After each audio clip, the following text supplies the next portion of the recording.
So yeah, in the NFL right now, the Chicago Bears a pleasant surprise. Um, it's interesting with the Bears. Is this kind of like a one of those outlier years where they kind of have a nice little put together a nice regular season, losing the playoffs, kind of similar to 2017 when they had Trubisky, they had traded for Khalil Mack. Um, I think that the Bears. I want to teeter on the side that the Bears are establishing a strong program and they're going to put together a nice team and they're going to build a they should be able to build a consistent winner year in and year out. But yeah, there is kind of like that does seem to happen in the NFL from time to time for whatever reason. The 2017 Chicago Bears team is a perfect example. Outlier year. Maybe it's just things kind of come together. You win some close games. But I'm optimistic for the Chicago Bears that Ben Johnson is proven that he is a good offensive coach. It seems like he is proven at least thus far that he is a good head coach. So I'm teetering on the side that the Chicago Bears are a good football team and that this is not. I know it's only 10. I know that's they're 7-3. It's only 10 games, small sample size of the Ben Johnson era. But I am teetering on the side of that Ben Johnson is going to really make the Bears a strong franchise. I kind of called this. I had to admit in the last episode, when I've been wrong about things. I was definitely wrong. I picked Penn State to win the national championship, but I was definitely, at least so far this season, I was right about the Washington Commanders taking a step back. I really thought a lot of people were buying Washington this year, and rightfully so. I mean, you look at Washington, they continue to bring in talent on this team. It's still a talented football team. I mean, I know,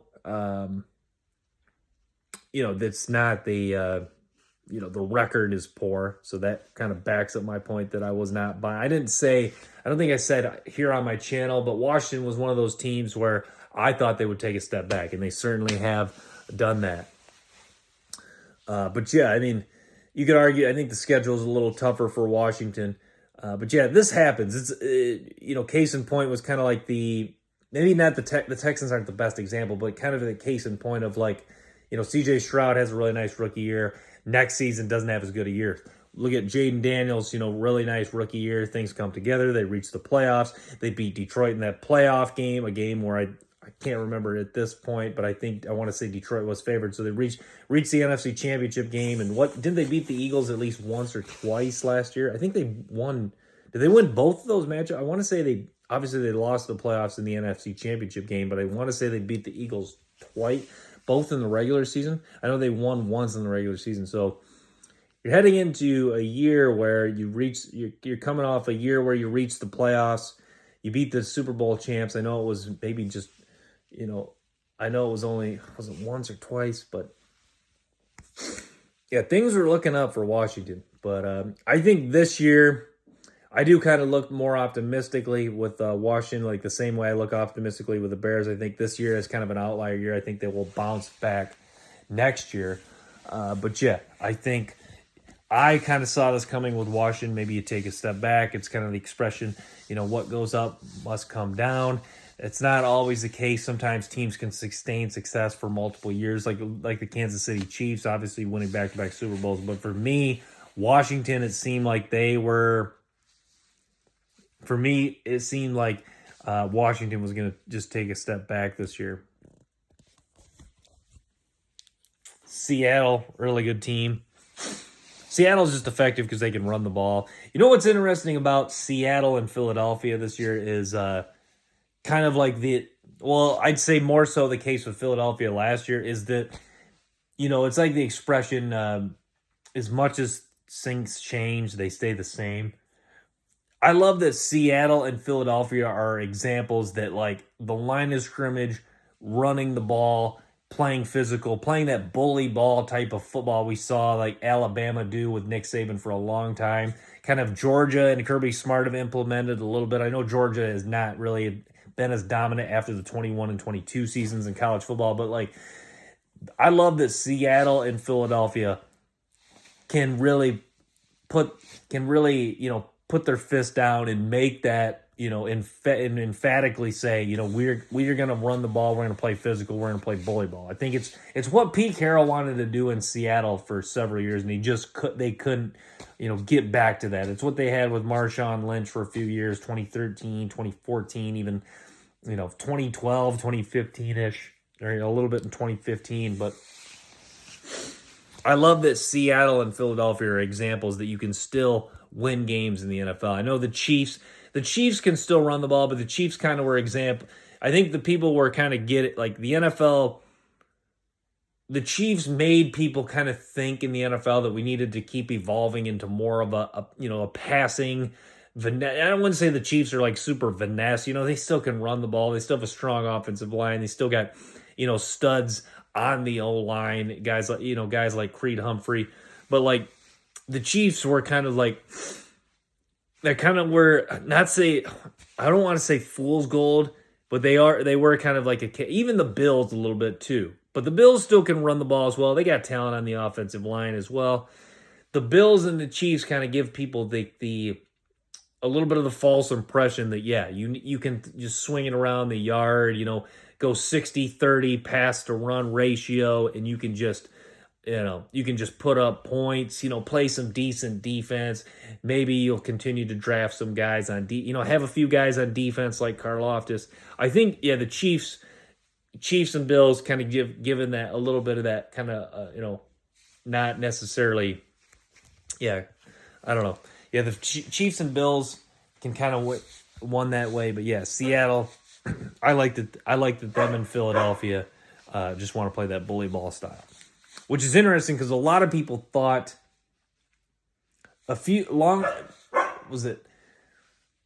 I'd say if you go back 10, 15 years ago, a lot of people thought the way the Chiefs have won it, just throwing the ball, being a pass-heavy team, a little bit with the Bills. A lot of people thought, back then that they could, that 10, 15 years ago, you couldn't really win in the NFL just slinging the ball around the yard. And then I think you go back a few years ago before Philadelphia won it, last year being a heavy, run first team, if you will, physical, win the line of scrimmage type of team.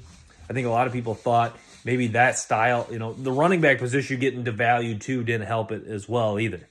So I think a lot of people, 2-3 years ago thought, maybe you can't, up until Philadelphia won it last year, maybe you can't win a Super Bowl like Philadelphia played last year, like Seattle's playing this year. So, and then it's interesting, the Colts and Patriots. Who would have ever thought the Colts and Patriots would be the top two teams in the AFC this year? Really, it kind of it's almost like you're in the back in the late 2000s again. Peyton Manning, Tom Brady. But I think a lot of people saw Jonathan Taylor taking off like this year. I don't think a lot of people imagine Drake May continuing to get better. I haven't really watched the Patriots a ton, but I like that. I kind of like the fresh start that the Patriots have, if you will. Kind of like, I think that it was interesting after Tom Brady left and Belichick was still there. They still kind of, even though without Tom Brady, they still kind of felt like, I don't know how the best way to put this. I feel like the Patriots don't. This sounds almost like a backhanded compliment. Say they don't feel like the Patriots. They do feel. It does feel like kind of a new. I guess the best way to put it is it feels like a new era in New England. It's like they kind of. I think Drake May. I think drafting Drake May. That's when they finally hit the reset button. Like, okay, that's time. Let's go find us maybe this guy is not as good as Tom Brady. Maybe obviously there may not ever be another quarterback as good as Tom Brady. But let's hit the reset button. Let's get a guy like Drake May. We know this is a guy who is talented, proved that in college, big, he's strong. Let's get some pieces around him and let's see what we can do. And that's exactly what they did. You get a guy like Kyle, the receiver they drafted from Washington State. He looks like a pretty nice player. You bring in Stephon Diggs. You draft Travion Henderson. So you got a nice running back who's a good who can catch run between the tackles, can run physically, can break long runs. You get you a proven receiver like Stephon Diggs, and then you just continue to keep a solid defense. You got a nice corner in Christian Gonzalez. So the Patriots are doing nice things, continue to just build this thing. Like, this is just a solid build right here. Like, I think the Patriots, like, I think even if they don't win the Super Bowl, let's say the Patriots make it, let's say they make it to the AFC Championship this year. Maybe they lose in the AFC Championship. I don't even know I think you can say that right now. The Patriots have built a really solid foundation. Like, I think next year's a long ways away, but I think even if the Patriots don't win the Super Bowl, even though they're number one in the AFC, they definitely have a shot to really do something special this year. Even if they don't win it, I think New England's going into next year. You're going into next year and the future, and you're like, New England really has a strong foundation with potentially four really core pieces on that team. Christian, I'd say five. You could say five guys. You say Christian Barmore, Christian Gonzalez on defense. You could say Drake May, Travion Henderson, Stephon Diggs. You got five guys that are pretty to help, that are a key part of the solid foundation that New England has. Denver too looks good. I was talking about this. Bo Nix is he's just a good quarterback. Bo Nix had all the tools. He's a guy that he is kind of like the example of like he's an example of a quarterback that he was the ideal quarterback when Denver drafted him. I'll put it this way, because he's had experience in college, 2 different programs, multiple offensive coordinators in college, a lot of starts in college, ups and downs, won some games, lost some games, won some big games, played against tough opponents in college. So he had all the ingredients to be, he had all the, he had a lot of, I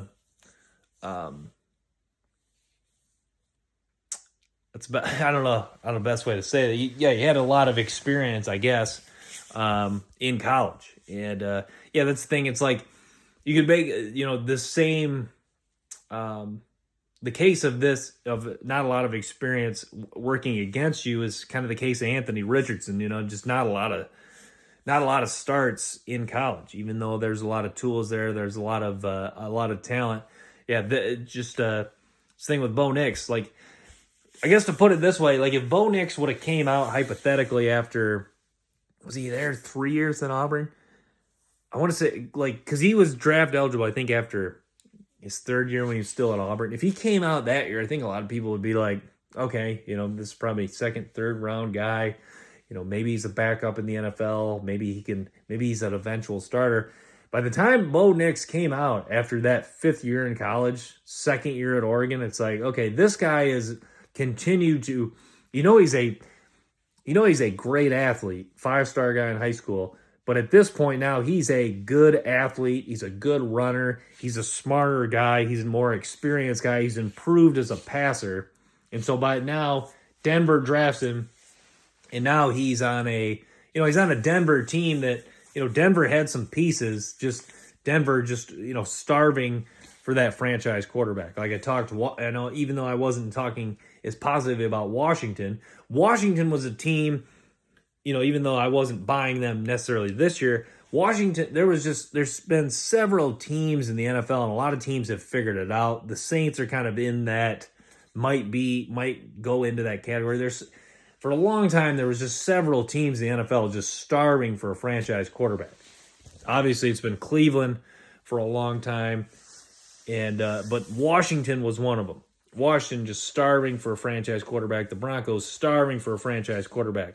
They had some guys that didn't work out. Remember Paxton Lynch, Osweiler, Denver. Well, I threw out Washington for a long time. And you look at last year, I know this year hasn't really worked out the way Washington hoped, but last year when you finally hit and get that franchise quarterback, it makes in like New England, another team. It's kind of funny. I keep talking about the three teams I've talked about, three teams kind of just starved. New England not necessarily is starved for a franchise quarterback because you felt like after Brady moved on, with Belichick there, they still had pieces on defense. The offensive line still solid. But yet, New England really after Belichick moved on and you kind of found out that Mac Jones wasn't going to be the answer, New England was maybe not necessarily super desperate. They were like, but they were like, okay, we need to start really looking to hit the reset button and find kind of that next quarterback.